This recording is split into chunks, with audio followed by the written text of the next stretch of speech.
Next हम अपना इसको देखते हैं फर्दर लेक्चर को। So now we will come on the characteristics of जी ए ठीक, मैं characteristics of a good software. ठीक है, तो कोई भी अगर आपने एक सॉफ्टवेयर जनरेट किया है या आपने एक सॉफ्टवेयर डेवलप किया है तो हम किस तरह ये डिस्क्राइब कर सकते हैं that it is a good software. क्या उसकी कैरेक्टरिस्टिक्स होनी चाहिए, क्या चीज़ उसको फुलफिल करनी चाहिए। So first of all, it is a maintainability. The software should be written in such a way so that it can evolve to meet the changing needs of customer. ठीक है, जैसे for example एक आप लोगों ने software develop किया और for the time being, ठीक है, अगर 1 मंथ्स के बाद आपकी कुछ उसके अंदर रिक्वायरमेंट्स में एडिशन हुई है, ठीक है, कोई चीज़ आपको ऐड करनी पड़ गई या आपने कोई न्यू प्रोडक्ट लॉन्च कर दिया है, ऑलरेडी आपकी 3-4 प्रोडक्ट्स थे और उसके बाद अब आपके कस्टमर की नीड के अकॉर्डिंग जो है आपके सॉफ्टवेयर में चेंज आया है, तो क्या होगा कि आपका सॉफ्टवेयर ऐसा होना चाहिए कि वो इसको इनकॉर्पोरेट कर सके। ठीक है, this is a critical attribute because software change is inevitable requirement of a changing business environment. ठीक है, थोड़ी सी क्रिटिकल होता है बट आप लोगों के सॉफ्टवेयर को इतना होना चाहिए कि वो अगर कोई चेंज आ रहा है या उसके अंदर न्यू रिक्वायरमेंट आ रही है तो उसको इनकॉर्पोरेट कर सके। And then will come the dependability and security.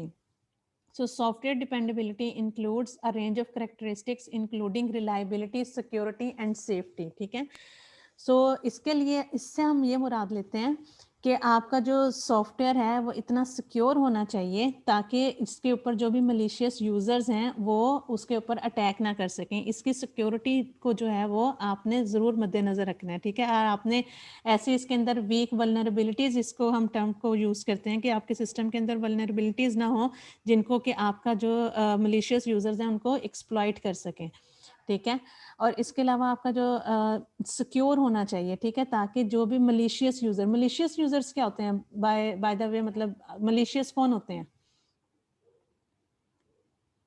Anyone in the class, what is malicious user?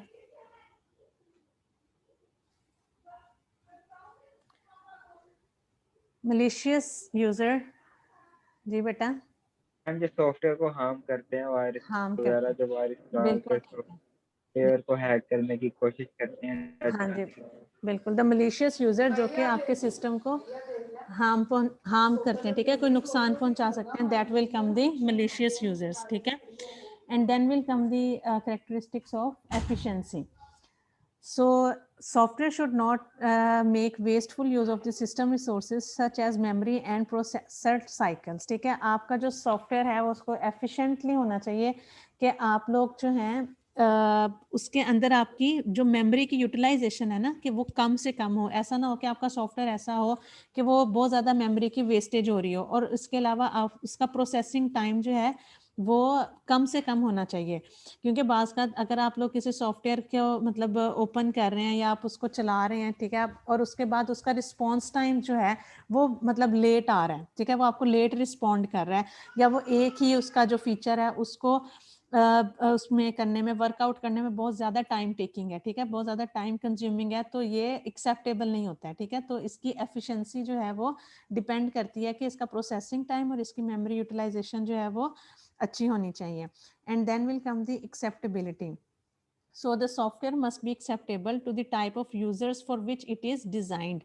ठीक है, तो जिन यूजर्स के लिए सॉफ्टवेयर आप लोगों ने डिज़ाइन किया है वो उनकी रिक्वायरमेंट के अकॉर्डिंग होना चाहिए। ठीक है, ऐसा ना हो कि आप लोगों ने पहले रिक्वायरमेंट्स उनसे ले ली हैं कि आप के क्या क्या आप इसके अंदर होंगे, कौन कौन से फीचर्स यूज होंगे, एंड देन आप क्या कहते हैं कि अब फॉर द जब आप लोग वो अपना सॉफ्टवेयर बनाते हैं तो यूज़र देख के कहता है कि भाई this is that software is not according to my need.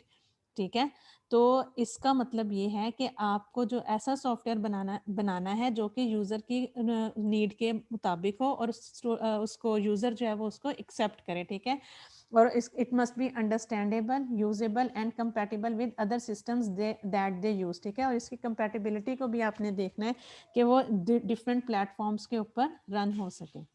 ठीक है बेटा, सो नाउ अच्छा, फिर उसके बाद हमारा एक कॉन्सेप्ट आता है प्रोग्रामिंग वर्सेस सॉफ्टवेयर इंजीनियरिंग का। ठीक है, प्रोग्रामिंग जो है, कोई बताया कि एक प्रोग्रामर क्या होता है, कौन होते हैं प्रोग्रामर्स? मैम वो जो डिफरेंट लैंग्वेज में प्रोग्राम लिखते हैं कि हाँ सॉफ्टवेयर को इंस्ट्रक्शन देते हैं डिफरेंट लैंग्वेजेस यूज करके, जी बिल्कुल। जैसे जिस तरह हम जावा में मुख्तलिफ एप्लीकेशन बनाते हैं या कॉटलिन में बनाते हैं, हाँ जी या बिल्कुल। इस तरह वेब डेवलप करते हैं हम्म। उसमें HTML में, ठीक है। तो वो जो प्रोग्राम लिख रहा होता है वो प्रोग्रामर होता है। बिल्कुल ठीक है।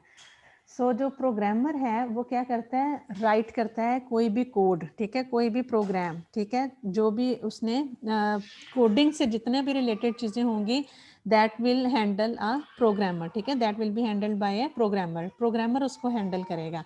और जो कि इंजीनियरिंग है या सॉफ्टवेयर इंजीनियर्स हैं वो क्या करते हैं, that will develop the whole software, ठीक है, और उसके अंदर पूरा एक टीम वर्क होता है, ठीक है, इसके अंदर जस्ट प्रोग्रामिंग नहीं आएगी, इसके अंदर आप पूरे फेजेस आते हैं, ठीक है आपके। So the comparison between a programmer and software engineer is that, ये जो प्रोग्रामर हैं वो क्या होते हैं कि वो कोड लिखते हैं एंड सॉफ्टवेयर इंजीनियर डेवलप करते हैं सिस्टम को, ठीक है, that will be combined with parts written by different software system engineers. इसके अंदर एक होगा जो कि सारा कोड लिखेगा, इसके अंदर डिफरेंट सिस्टम इंजीनियर्स होंगे, एक टीम होगी जो कि एक सिस्टम को क्रिएट करने में काम कर रही होगी, ठीक है। और program is a primarily a single person activity and this is a team activity, ठीक है।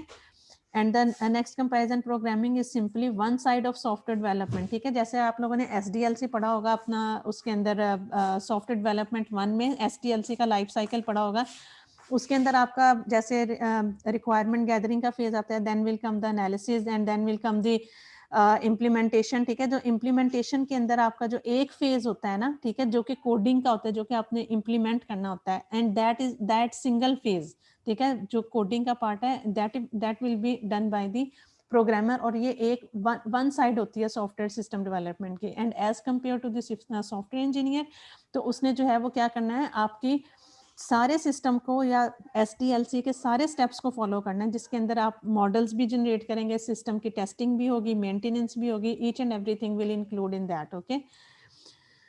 सो जो प्रोग्रामर होता है वो अवेयर होता है कि आप लोगों ने कोड कैसे करना है, इसके पास टेक्निकल स्किल्स वगैरह होती हैं, ठीक है। और जो सॉफ्टवेयर इंजीनियर होते हैं कि ये एक साइंटिफिक मेथड को या साइंटिफिक वे को जो है ये चूज़ करते हैं, ताकि आप जो है वो उसकी स्टेक होल्डर्स की या जो भी आपके कस्टमर्स हैं उनकी या कोई भी कंपनी है उनकी नीड्स को फुलफिल कर सकें, ठीक है। और इसके अलावा जो है यहाँ पर हम लोग प्रोग्रामर को जो है वो हम हाइड करते हैं, कंप्यूटर प्रोग्रामर जो है वो हाइड होता है उसका कंप्यूटर का प्रोग्राम को कोड करने के लिए, ठीक है। और जो सॉफ्टवेयर का इंजीनियर है वो मतलब एक नहीं होंगे, एक टीम होगी, ठीक है। Software engineers sees a wider picture, यहाँ पर जो ये जो कंप्यूटर प्रोग्रामर है वो एक स्मॉलर पिक्चर देखेगा क्योंकि उसने जस्ट कोड करना है, और जो सॉफ्टवेयर इंजीनियर है वो एक ब्रॉडर पिक्चर देखेगा क्योंकि उसने एक पूरे सिस्टम को डेवलप करना है, ठीक है। सो नाउ कम दी प्रोग्रामिंग लैंग्वेजेस। तो प्रोग्रामिंग लैंग्वेजेस में दो तरह की लैंग्वेजेस होती हैं, एक तो आपकी हाई लेवल लैंग्वेज है और एक लो लेवल, जैसे ह्यूमन लैंग्वेज होती है इसी तरह जो कंप्यूटर्स के लिए यूज होती हैं that are the programming languages. तो इसके अंदर जो हमारी दो तरह की लैंग्वेज प्रोग्रामिंग लैंग्वेजेस यूज होंगी, first one is the high level language and second one is the low level language.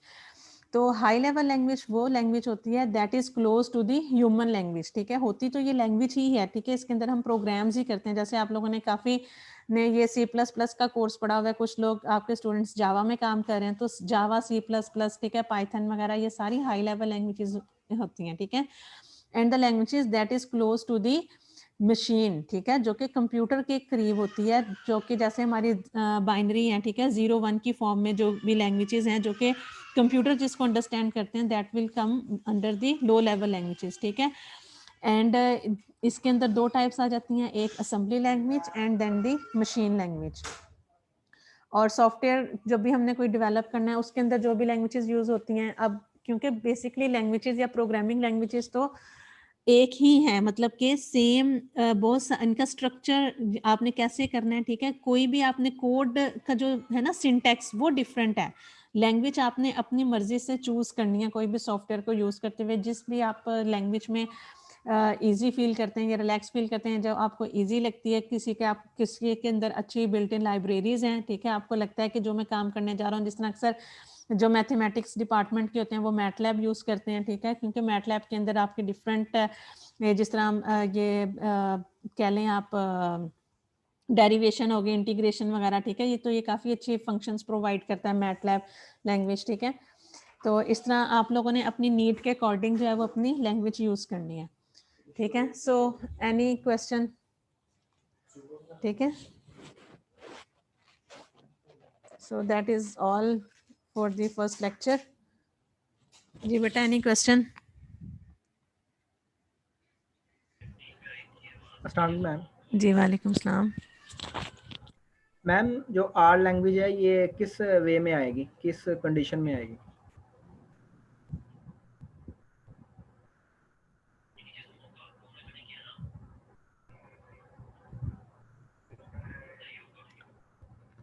Hello ma'am.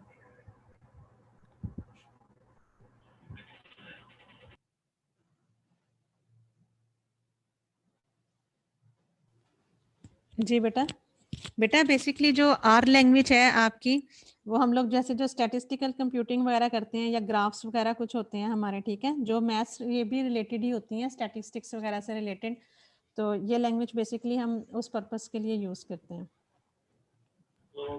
ठीक मैम। मैम ये बेसिकली हमारी फील्ड है कंपैरेटिव जीनोमिक्स, उसके अंदर बेसिकली ये आर लैंग्वेज यूज़ होती है। तो सर मैम इसको अगर सीखना चाहें तो इसका कोई आपके पास कोई इस तरह कोई लिंक या इस तरह का कोई प्रोवाइड मटेरियल है?